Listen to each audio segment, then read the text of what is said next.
Good afternoon, everybody. How are you doing? Welcome to my page.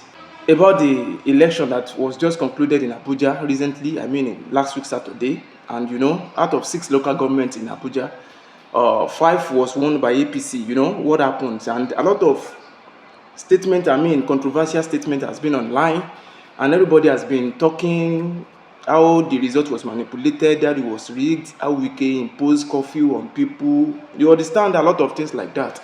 And the one that now made me to let me equally say some things about what is happening is there is a video I just watched from Gege.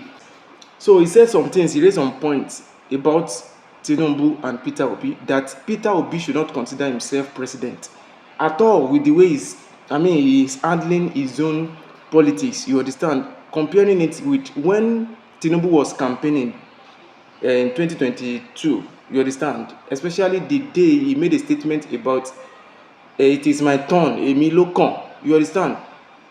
That Peter Obi is not really affirmative, he's not really sure of how, if he's going to be president of Nigeria or not. That every time he's talking, that he used to say that he will contest.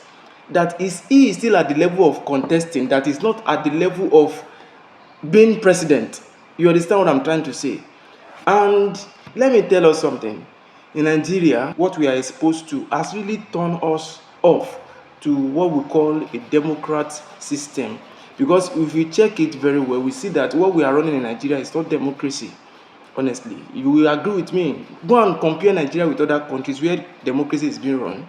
You will know that Nigeria, we are not running democracy. Look at what happens, I think, last 2 weeks about the Electoral Reform Act that was later on signed to law by the president. People protested that this is what they wanted about real-time transmission of election results from the polling units. And at the end of the day, the people's choice was overturned. You understand? President Tinubu signed the opposite of what the people wanted. They thought that is the best. Now, let's look at it in this direction.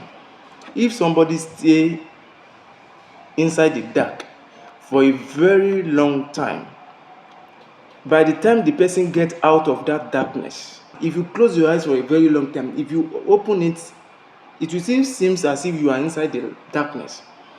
That is exactly what is happening to us in Nigeria. Majority of Nigerians cannot differentiate between a good government and a bad government because of how we are being treated. Some people believe that this is the normal way how government should be run. How do I mean?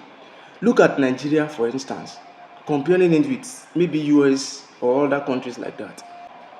They have systems that are working, but in Nigeria here, our systems are not working. Our systems are not working.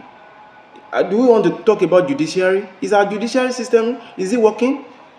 Do we want to talk about security? Is our security agents, are they working? Are they doing what they are supposed to do? No. Because of what? Because of what we are exposed to. Some policemen don't believe that they can, deliver their service as a patriotic citizen. You understand? They can't deliver any service free of charge. Yes, some policemen are like that. Even if not all, majority of the policemen we have in Nigeria, they can't deliver any service free of charge. They believe that you must pay them before you can, get their service. Likewise to all other military agencies in Nigeria. Go and check it. Is it the immigration officers? You want to talk about the custom officers? Before they will render their service, they are still expecting you to pay something, to give them something. Is that normal? That is not normal.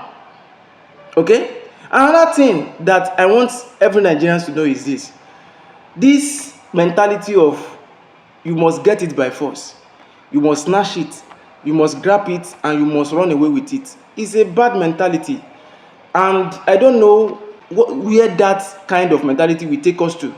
Because some people believe now that if you are not practicing that kind of politics in Nigeria, that you are not a good politician. They believe that if you are not smart, yes, you can't play the minds of people, you don't know how to get your way out, you don't know how to maybe rubbish some people, take some people away, kill some people. You understand? Getting to where you want to get to, that's a bad state of mind in Nigeria, and that is what is wrong. That is one of the reasons why Nigeria is like this. If you are not doing it in that way, people don't believe that you are a politician. People don't believe that you are a Democrat. Another thing is this: in democracy, power always belongs to the people. In democracy, power always belongs to the people. We are not really practicing democracy in Nigeria. That is the reason why things are like this. People don't have a say. People don't have anything to contribute to what government has decided to do. Whatsoever they said they want to do, that is what they will do. And we cannot develop with that kind of mentality. We can't develop with that kind of mindset. Because since we are on the same page with our government, that whatsoever government said they want to do is what they will do. Anytime they equally bring what they want to do, which is not palatable, which is not comfortable with the people will accept it. That is exactly what is happening in Nigeria. Because we believe that governments are the most powerful in Nigeria, they can do anything. But reverse is the case.